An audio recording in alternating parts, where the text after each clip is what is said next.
ma'lumot bering. Bilet narxlari: Toshkentdan Moskvaga jo'naydigan avtobus reyslarimiz, ya'ni biletlarimiz 715 ming so'm. 715 ming so'm evaziga siz Toshkentdan ketishingiz mumkin. Keyin Moskvadan Toshkentga qaytadigan reyslarimizda biletlarimiz 7000 rubl. Ya'ni rublda 7000 rubl bo'ladi. Like endi 14 ekan. Siz bilan tanishsak bo'ladimi? Yo'q, tanishsangiz bo'lmaydi. 15 qilib qo'ydim. Rahmat kattakon. Ozarbayjonsan degan gapdan xursandman.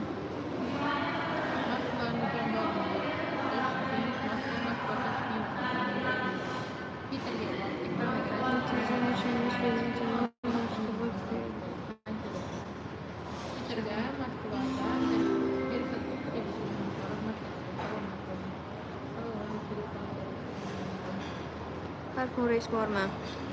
Moskvadan Toshkentga qaytishga har kun reys bor. Toshkentdan Moskvaga ketishga